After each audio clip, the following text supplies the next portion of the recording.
I don't get why there is still a beard stigma. And the fact that Mike Dean did it and Twitter loved it. Everyone was like, fuck yeah, Mike Dean, rocking that lockdown beard.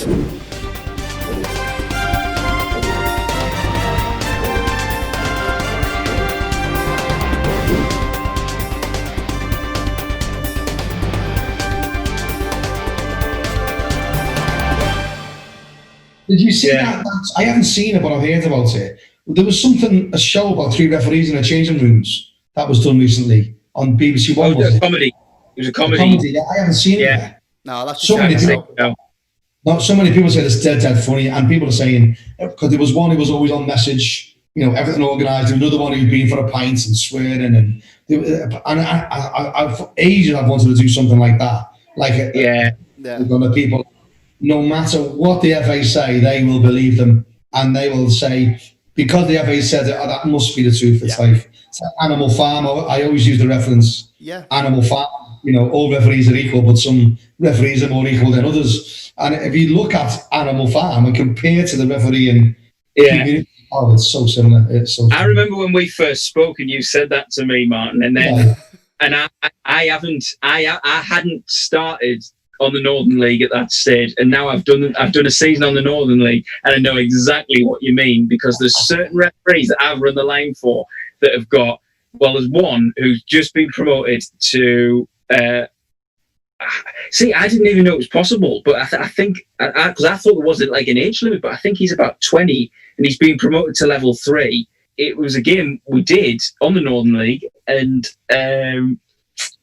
he had an incident where he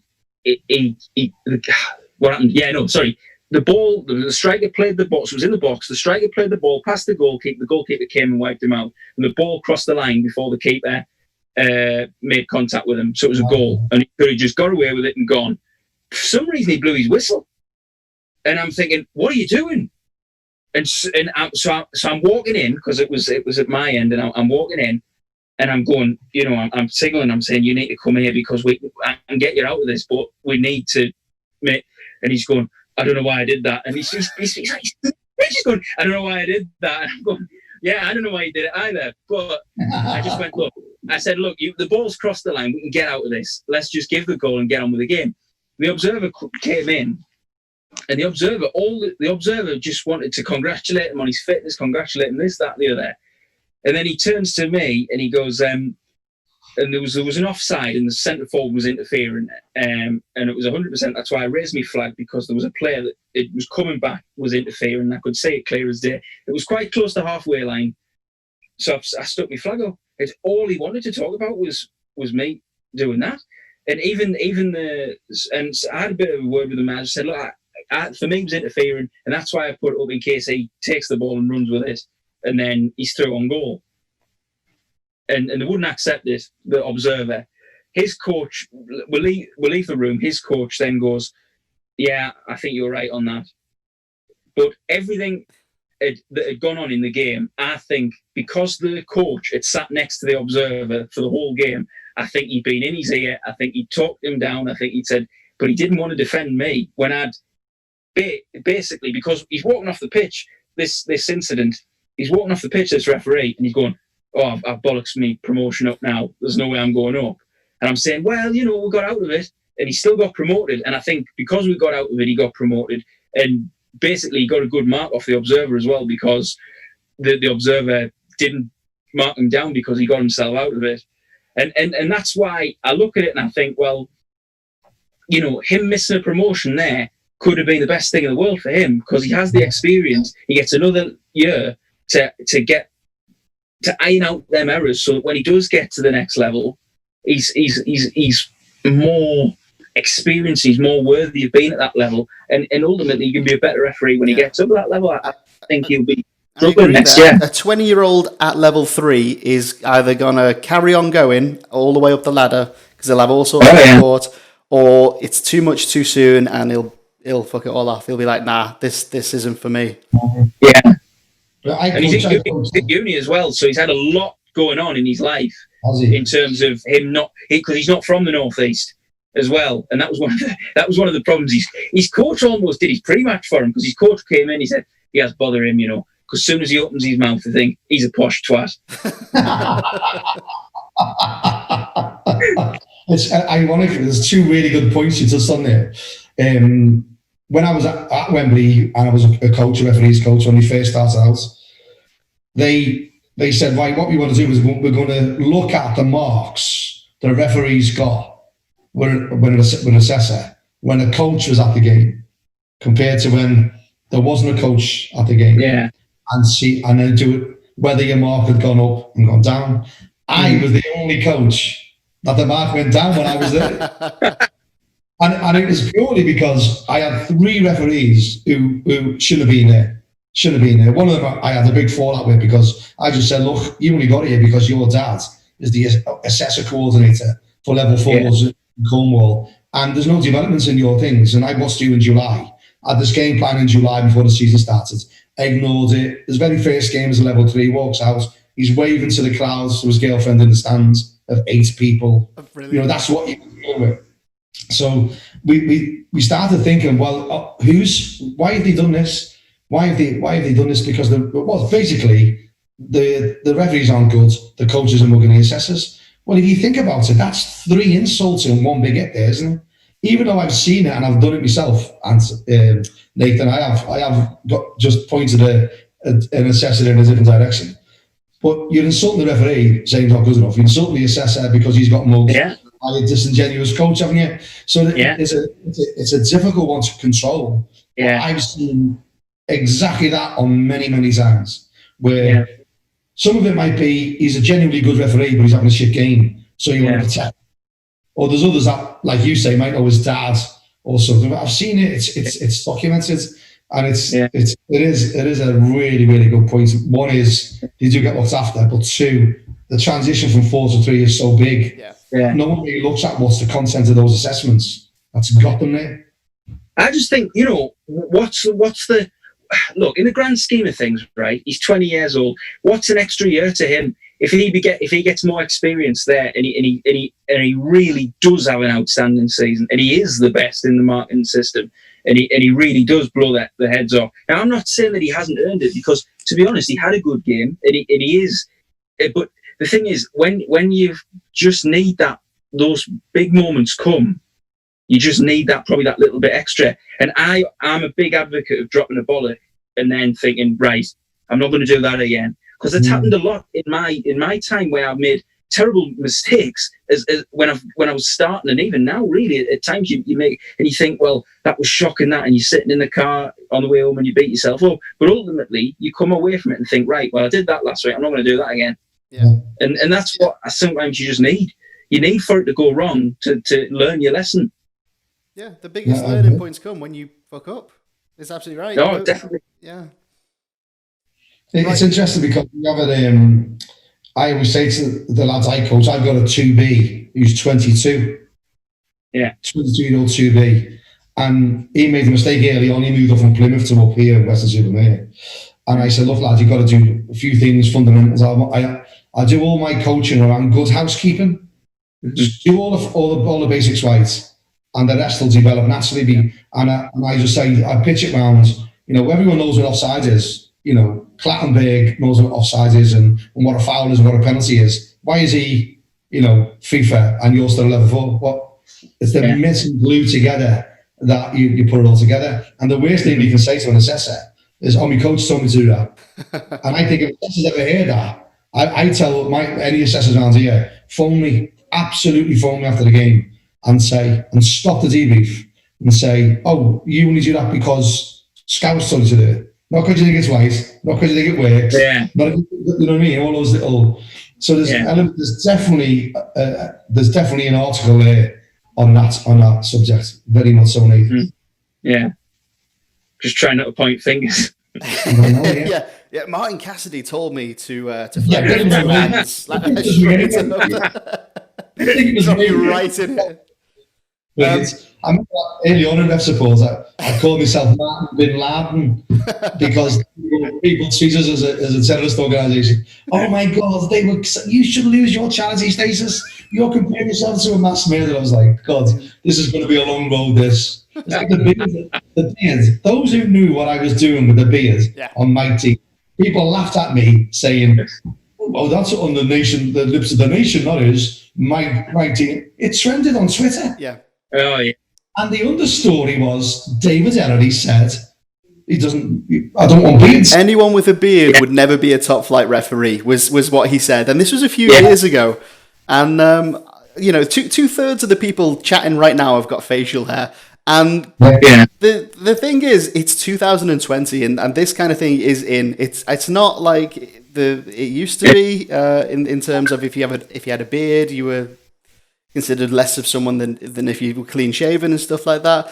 I don't get why there is still a beard stigma, and the fact that Mike Dean did it and Twitter loved it. Everyone was like, "Fuck yeah, Mike Dean, rocking that lockdown beard." Yeah. I know. Paddy Power, match of the day, everyone. To me, this is because I'm me. I think that was a metaphoric to David Ellery. Yeah, it was. If anyone was going to do it, it was going to be Mike Dean. Yeah. It's going to be who's staying. Yeah. And I think it's like I think you got to go back. Roger Dilks, ex-Premier League referee, he had a beard, he kept it, but he was on the list the same time as Ellery. Jeff Winter, he had famous goatee. Oh yeah.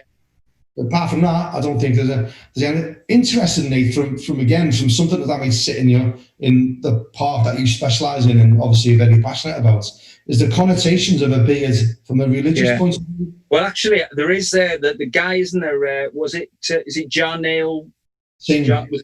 Yeah, he obviously kept his beard and he wore. I presume that obviously because not in normal life when he's going about his daily business, he would wear a more specific like turban, but he'd have a more sport safe type thing to keep everything the way that he wanted it. But I've noticed his sons do have beards. Obviously, they're on the National League and the Football League. Do have the beards, but they don't wear the headwear. So that's something that, again, I wonder whether he said to them, "Well, don't wear the headwear," because it like obviously I wrote again in the racism one that I wrote about where I talked about obviously the fact that, and I know it's something that you were really big on because obviously Phil contributed from your side to one of the articles that I read when I was doing my research, and I read that I read a lot of articles and I did see that particularly Phil was mentioned in relation to ref support, and obviously he'd given that interview. I think it was to the Daily Mail, and he just I'd noticed that his sons don't wear the headwear, and to be honest, I did think about why they might have a different name, but they still have obviously Asian names, because I know people who are friends of mine who have Asian names that have changed their names in order to secure jobs. Really? Because of seriously, yeah. So I did look at it from that angle because I know people who've done that. So I really kind of did analyse it, and I've noticed that there are a lot more assistants than referees who are from BAME backgrounds on the Football League at the moment. And obviously, there's the likes of I think Lisa Rashid, who's obviously another one who gets highlighted for being obviously a female assistant as well. So I think that it's definitely something that you say I'm really analysing it, and I probably shouldn't be really analysing it because we shouldn't be in that position where we are really analysing it. But I think the ultimate is obviously the one with Uriah anyway. Everybody talks about how he refereed his last game. I think it was May 2008 or 9, and then there's never been another black referee walked out even in the EFL, I think, since. Never mind the Premier League. In the EFL there was Trevor Parks, who was a lovely man. His wife died while he was a referee, and then he stopped for a bit and come back. Fantastic. He used to. I did a lot of lines to him, and at Cardiff, he used to stick the line I was in goal and take shots at them as warm up. Would you imagine doing that in a football league? Shot at them, I know the crowds are going, sign him on, because he was like, I don't care. I've lost my wife. I'm going to enjoy myself. And so there was Trevor Parks. Obviously, Phil was on. Phil was on as well. So I looked at his record. He retired around the same time as Uriah, didn't he? Yeah. And he so after that, interestingly as well is that there's never been a black referee do a Champions League game. Yeah. It's that's just. Did Ray Rennie not do a Champions League game? No. I thought. Oh, okay. So, but he was on the international list, was he? He was, yeah. Yeah. I think he might have been on it before it was called a Champions League. Right. Would it be called the European Cup then? I don't know. I don't know, but he was FIFA, wasn't he? He definitely was FIFA. Yeah, he made it to the top, but he didn't get to do the games that were the marquee games, I suppose. A couple of years ago, a vote of no confidence in the FA, and that really didn't change anything. Yeah. So that I think was the opportunity for a big change, a big step forward to happen, and it didn't happen. I see that Uriah Rennie's gone on the national committee now, and I hope that he can, from the inside at least, drive a wedge between the people that have obviously been trying to hold this up, and maybe even he can come out and demonstrate what they've done since he's joined the panel. Because obviously, you know, when he goes out in the media and he talks about the fact that obviously there is this problem and how disappointed he is that he's not seen another black referee, but also he also mentioned in that, well, I've joined this committee and I've been invited onto this committee and I intend to use my position to make a difference. That says to me that, you know, maybe they can't stop it, whatever, but if they are allowing him to say that, then maybe they have got the will to make a change, and that there is that desire to do the right things, and it's not just. He's vice chairman to David Ellery, isn't he? So he's the vice chair. So when there is a change, he takes over from Ellery. It's a very strategic position in there. Yeah. As I didn't go in any other position, he went in as vice chair. So he's right on the shoulder of Ellery. And Ellery, when he got in, he took over from a guy called Ray Lewis, which might not mean anything to both. But he was the guy that refereed the Hillsborough disaster game. Right. And he's never ever talked about it. Never made any, you know, he's one of the, we're trying to get him put forward for some form of Queen's Honour, but it's how we frame that. We don't want, like we've talked to the Hillsborough families group, we don't want to look like we're glorifying, look, because he did this disaster, there's lots of other things to it. Yeah. Now, when he was chairman, he only left chairman because the tenureship ran out. It was a 3-year tenureship. Yeah. Ellery got in as his vice chair.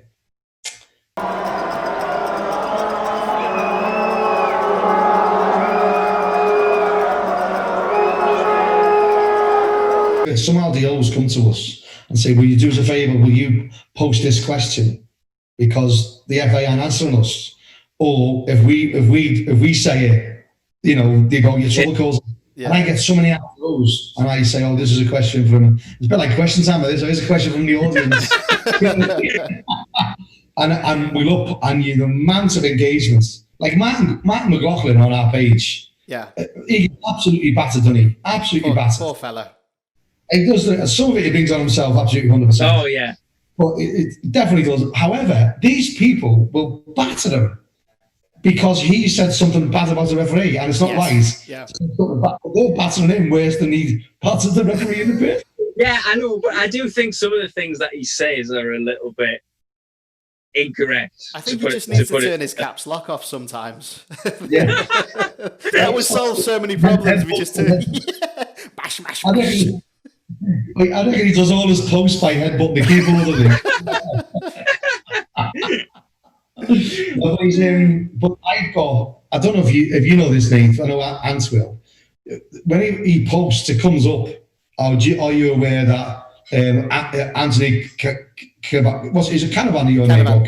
Canavan has had 6 posts deleted or reported. So when Martin comes up, he's had like 18 posts that I had to delete or I haven't sort of approved or I've taken off, but because I know there's no malice in him. No malice in him.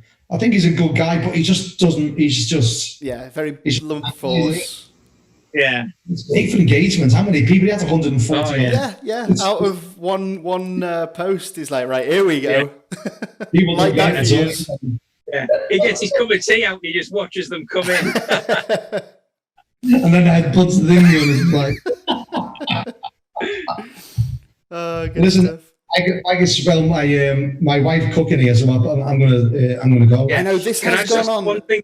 longer than I anticipated. Obviously, if we want to come up with an agenda for like the next one, so we can like kind of keep it shorter than it's almost gone on hour and a half. It hasn't felt like an hour and a half, which has been brilliant. No. And I've got a shitload of content now. I could probably make 3 or 4 videos out of what we've been talking about. But obviously, the bits that you said, this is off the record. Yeah, of course. Yeah. I'll just put that in a separate folder marked like blackmail or whatever. I've got 2 folders like that. I don't doubt it. Martin, can I ask you one thing before you go? Of course, mate. You know this, because I listened to it. I think is it Kerry, the lady's name, whose son was involved in the hearing. Yeah. I heard this, and unfortunately I came a bit late to it. I actually rang TalkSport when it was on, because I can't believe some of the things that, and I can't even remember why I got wound up about it now, but I'd thought about what I was going to say, but I was going to challenge Simon Jordan, because I have to say that some of the things that he was saying about that, I can't believe that, and I was just wondering whether you were a bit annoyed about it as well. I couldn't believe some of the sort of naivety that he has about refereeing and about because I seem to recall that a lot of what he was saying around it was, well, if you go out there and you put yourself out there as a referee, you should be prepared to basically accept everything that comes with it. And I disagreed with it with an awful lot of that. But I just wondered whether, with ref support, you were particularly happy with the fact that your story, in effect, that you'd taken to them, was being associated with his views. No, it's right, because the producer I know is the Jim White show producer. And Simon's on a lot on that. Joe, his name is, and I got a great comment. I don't know if you remember. They had me in the studio for an hour. Jim White and all that, and they said, "Look, this is great. We need to do more of this." Yeah. And I said to him, "Look, if you're going to do it for the sake of doing it, then don't come to me. We want to bring about change." And then I rattled off what we've done with the changes, right back to the Fernando Lopez video where he gets his head kicked in. We thought that was going to be a game changer. That got 2 million views, that video. Yeah. And I gave it to Dan Rowan, main BBC reporter, and Alex Dibble, both at the same time. I said, I'm not going to give an exclusive, but you two have been great. Bang, and it absolutely went everywhere. I said that brought about real change, and then the minimum sanctions, even like back to Ryan Hansen, 5 years, that was us. Yeah. Now this change where, I remember that Gareth Carlisle, the police said, oh no, we're not going to do anything, we're not going to charge. We get it on TalkSport, he gets arrested the next day. All these fundamental changes of positivity can get ruined by someone like Simon Jordan. Yeah. Not grasping what we're trying to do and what we're trying to say. Yeah. We shouldn't be scared of going out. Should a bus driver feel the same? Or, I'm going to drive a bus and get loads of sticks today, and someone's going to have a wee on the top deck, and I'm expected to deal with that. Really? Is that where you want us to sit? So, no, I 100% agree. And thank you for bringing that up. I really agree with that. I thought that wasn't where it was about. Yeah. They gave him far too much airtime to put his agenda across. And almost really what he was saying was, to my mind, he was saying, well, if you're a referee, you put yourself out there, you should expect it. And I thought, well, Martin's not going to be, because obviously I'd spoken to you at that time before, and I knew exactly what you were all about. And I thought, I was listening to it thinking, Martin's got to be turning his hair out here, because they're just letting him mouthpiece, and he's talking absolute nonsense. Yeah. And he wouldn't pass it on. I said, do us a favour, get us back on. Let us talk to him. No. We want to do something different. Yeah. Said, look, when I rang up, they said, we're finished talking about it now, but we'll keep your details, and if we talk about it again, we might speak to you. Yeah. And then because I said, look, you can almost equate that, even though I wouldn't do this on here, to say, that girl got attacked because she had a short dress on. Yeah. She had a short dress on, that's why she got attacked. Yeah. Mm-hmm.